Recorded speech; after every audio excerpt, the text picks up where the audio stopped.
Doctor MGR university Maduravoyal, Chennai. 7 Dalit அமைச்சர்கள் என்னைக்காவது தலித் பிரச்சனை பத்தி பேசியிருக்காங்க? தலித்துகள் பிரச்சனை தலித் அமைச்சர்கள் தான் பேசணும் அப்படிங்கிறதுல நான் வந்து இது என்ன மாதிரியான மனநிலை? கால் மேல கால் போட்டு இருக்கிற அம்பேத்கர் சிலை அப்படிங்கிற ஒரு காரணத்தினாலேயே அது தடை பண்ணப்பட்டுக்கிட்டே இருக்கு. நீங்களும் இப்போ அமைச்சரா இருக்கிறீங்க, கொள்கை தலைவரா தாவேகா வச்சிருக்கிறதும் அம்பேத்கரை தான். இதுல முதல்வர் அவர்களும் ஏதாவது நேராவே போய் திறக்கிறதுக்கான வழிகள் கூட இருக்குதா? கடந்த ஆட்சி காலத்துல தான் திறக்க முடியல. கடந்த ஆட்சி காலத்துல தான் அது வந்து தகடு போட்டு மூடுறாங்க. கடந்த ஆட்சி காலத்தில் தான் இதுக்கு வந்து பெரிய எதிர்ப்பு வருது. அன்றைய முதல்வர் மரியாதைக்குரிய முத்துவேல் கருணாநிதி ஸ்டாலின் அவர்கிட்டையும் பேசணும். PSR Silk Sarees ஆடி விற்பனை அனைத்து ரகங்களுக்கும் 5 முதல் 50% வரை தள்ளுபடி. தமிழ்நாடு மற்றும் புதுச்சேரி. ஒரு திசை திருப்பக்கூடிய அரசியல் அப்படின்னு எதிர்க்கட்சிகள் குற்றச்சாட்டு வைக்கிறாங்க. திசை திருப்பப்பட்டு காவிரி பிரச்சனை வந்து இல்லாமல் போயிடுச்சா? ஆனா எதற்கு முன்னுரிமை கொடுக்கணும்னு இருக்குதா? நான் வந்து தாவேகாவினுடைய பிரதிநிதி அல்ல. நான் ஒரு கட்சியில துணை பொதுச் செயலாளர்.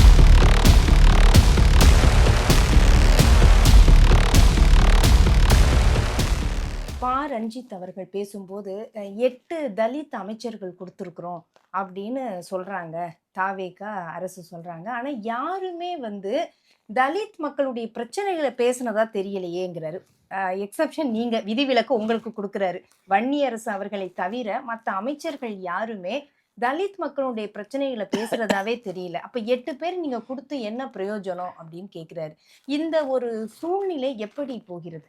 மரியாதைக்குரிய தோழர் ரஞ்சித் அவர்கள் எனக்கு நீண்ட காலமாக நண்பர் தான். நான் வந்து களத்தில் இருந்து செயல்படும் போது அவரும் வந்து வந்திருக்கிறாரு. இப்போ அதாவது அவரே அதில் சொல்லியிருப்பாங்க, முரண்பாடுகள் இருக்குது அப்படின்னு சொல்லியிருப்பாங்க. முரண்பாடுகளை பற்றி எந்த முரண்பாடும் எனக்கு வந்து இல்லை. அவர்கிட்ட வந்து சில விஷயங்களை வந்து எனக்கு வந்து உடன்படுற புள்ளியில் தான் நான் வந்து பேசுகிறேன். மற்ற அமைச்சர்கள் வந்து 8 அமைச்சர்களில் வந்து நான் மட்டும்தான் வந்து நல்லா சிறப்பாக செயல்படுறேன், மற்றவங்க செயல்படலை அப்படிங்கிறது அவர் வந்து அந்த இதை எப்படி புரிஞ்சுக்கிட்டாருன்னு எனக்கு தெரில. நான் எப்படி புரிஞ்சுக்கிறேன் அப்படின்னா, ஒவ்வொரு துறையும் ஒவ்வொருத்தருக்கும் ஒரு துறை கொடுத்துருக்குறாங்க. தமிழ் வளர்ச்சித்துறை, பள்ளிக்கல்வித்துறை அப்படிங்கிறது வந்து மாண்புமிகு அமைச்சர் வந்து ராஜ்மோகன். கால்நடைத்துறை அப்படின்னா வந்து மாண்புமிகு கமலி அவங்க கொடுத்துருக்குறாங்க. மரியாதைக்குரிய மாண்புமிகு அமைச்சர் காந்திராஜ் அவருக்கு ஒரு அமைச்சர். ஒவ்வொருத்தருக்கும் ஒரு, இன்னும் எனக்கு யாருன்னு கூட எனக்கு வந்து சரியாக தெரியாது. யாருக்கு என்ன துறை கொடுத்துருக்கோ அந்த துறையில் அவங்க சிறப்பாக செயல்படுறாங்க. அந்த இடத்துல தான் இப்போ துறை சார்ந்து அந்தந்த அமைச்சர்கள் செயல்படுறாங்க. நீங்கள் அப்போ துறைக்கு எந்த ஒரு சாதியிலேருந்து வந்தால் கூட அந்த அமைச்சர்கள் அவங்களுடைய கடமையை செய்வாங்க. ஆனால் தலித் அமைச்சர்கள் அப்படின்னு அந்த துறைக்கு வரும்போது ஒரு கூடுதல், அப்போ தலித் மக்களுக்கு நிறைய எதிர்பார்ப்பு இருக்கும் இல்லையா? அப்போ என்ன செய்யணுங்கிறது இன்னும் கூடுதலாக தேவைப்படுது. இல்லை, அந்தந்த துறை ரீதியாக வந்து என்னென்ன கூடுதல் தேவையோ அதை செய்வாங்க. இல்லை, ஆனால் நிறைய ரஞ்சித் அவர்கள் சொல்கிற மாதிரி பிரச்சனைகளை நிறைய பேச வேண்டியது இருக்கா? தலித் மக்களுடைய பிரச்சனைகள் அப்படிங்கிறது நீ கடந்த காலங்களில் பெரிய அளவில் அவங்களுக்கு கொடுக்கல, ஒரு பதவி கொடுக்கலங்கிறது உங்களுடைய குறைபாடாக இருந்தது. இன்னைக்கு 8 அமைச்சர்கள் இருக்காங்க. இப்போ அந்த மக்களுடைய பிரச்சனைகளை இன்னும் வெளியில் கொண்டு வரணும்ல, அதுக்கான இதெல்லாம் எடுக்கிறாங்களா, முன்னெடுப்பெல்லாம்? இல்லை, அதாவது தலித்துகள் பிரச்சனையை தலித்துகள் தான் பேசணும், தலித்துகள் பிரச்சனையை தலித் அமைச்சர்கள் தான் பேசணும் அப்படிங்கிறதுல நான் வந்து முரண்படுறேன். தலித்துகள் பிரச்சனை எல்லோரும் பேசணும். பெண்களுக்கான பிரச்சனையை பெண்கள் மட்டும் பேசக்கூடாது, ஆண்களும் பேசினா தான் வந்து பெண்கள் பிரச்சனைக்கு வந்து ஒரு நேர் செய்ய முடியும். அவங்களுக்கு வந்து அதில் நீதி கிடைக்க முடியும். அவர்களுக்கான ஆணாதிக்க சமூகத்தை உடைச்சி பெண்களுடைய விடுதலையை அதில் தான் வென்றெடுக்க முடியும். அதனால் வந்து தலித்துகள் பிரச்சனையை தலித்துகள் பேசணும் அப்படிங்கிறத தாண்டி பொது சமூகம் பேசணும். ஆணவ படுகொலை நடக்குதுன்னா ஆணவ படுகொலை வெறும் தலித்துகள் மட்டும், தலித்து இயக்கங்கள் மட்டும் போராடுறதில்ல. பொதுவாக இருக்கிற அதிமுக, திமுக எல்லாருமே போராடணும். அது போராடாதன் விளைவு தான் இன்றைக்கி ஆணவ படுகொலை நடக்குது. இவங்கெல்லாம் போராடாததுனால தான் இது யாருக்கோ நடக்குது அப்படிங்கிறத வந்து வேடிக்கை பார்க்குறாங்க. இது என்ன மாதிரியான மனநிலை? நான் ஒரு குற்றச்சாட்டுக்காக சொல்லலை, நான் வழியிலிருந்து சொல்கிறேன். நீ வந்து ரத்தமும் சகதியுமாக இருந்து நாங்கள் போய் நின்று அவங்கள வந்து நாங்கள் வந்து தூக்குறோம், யாருமே வரமாட்டாங்க. அப்போ இது ஒரு பொது உளவியலாக இருக்குது. அந்த பொது உளவியலை உடைக்க வேண்டியது இருக்குது.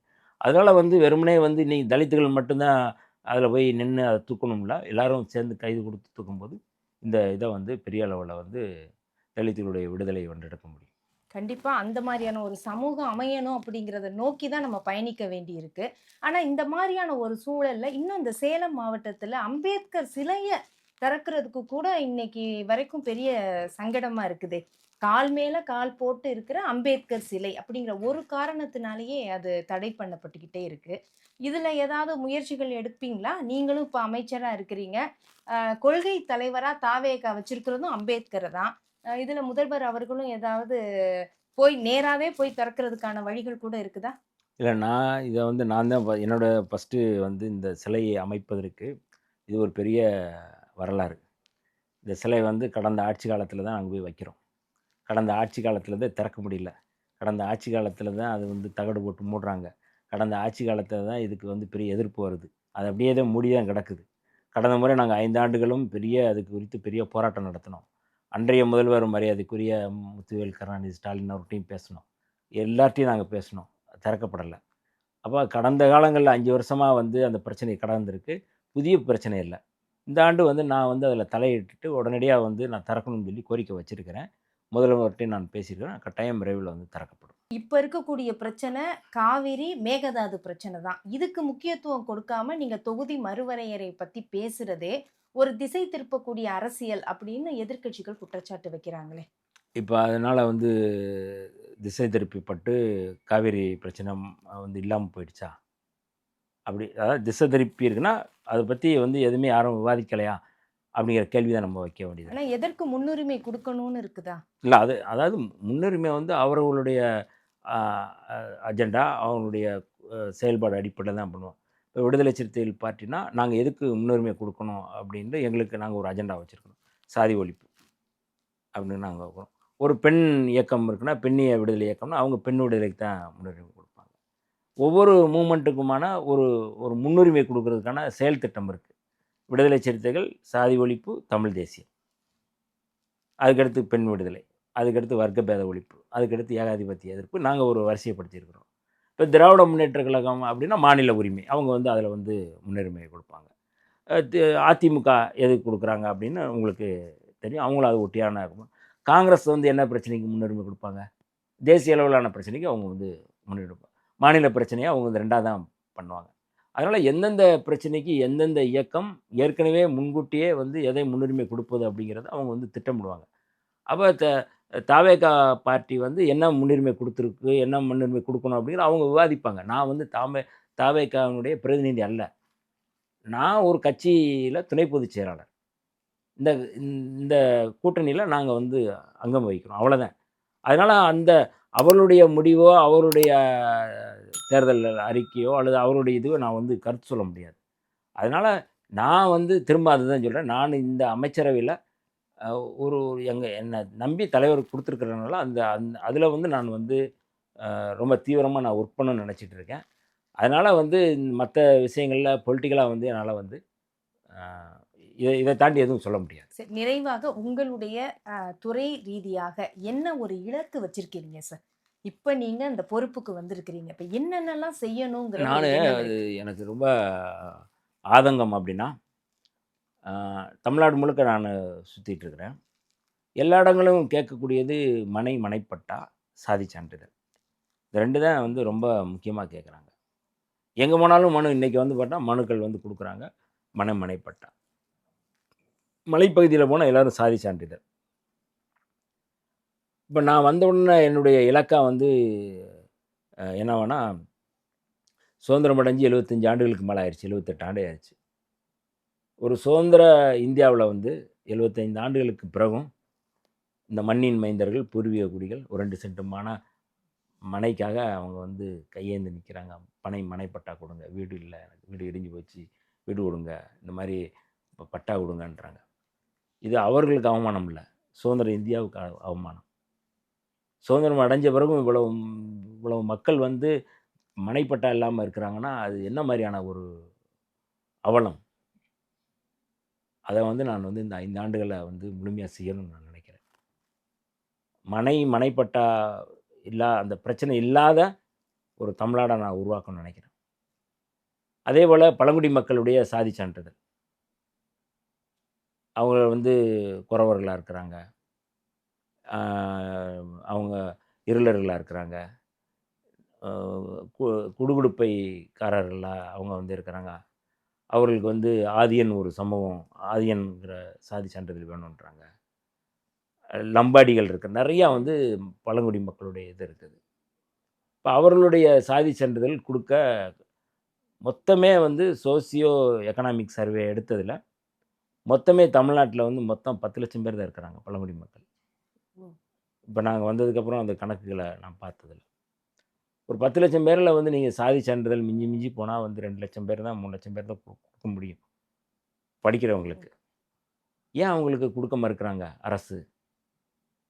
கடந்த காலத்தில் வந்து அது ரொம்ப குறைவு. நான் வந்த உடனே வந்து உடனே நீண்ட காலமாகவே நீண்ட காலமாக இருக்கு. நீண்ட காலமாக இருக்குது. இது வந்து நான் ஒரு அரசை குறை சொல்கிறதுக்காக சொல்லலை, நீண்ட காலமாக இருக்குது. அவங்களுடைய பிரச்சனையை தீர்க்கணும்.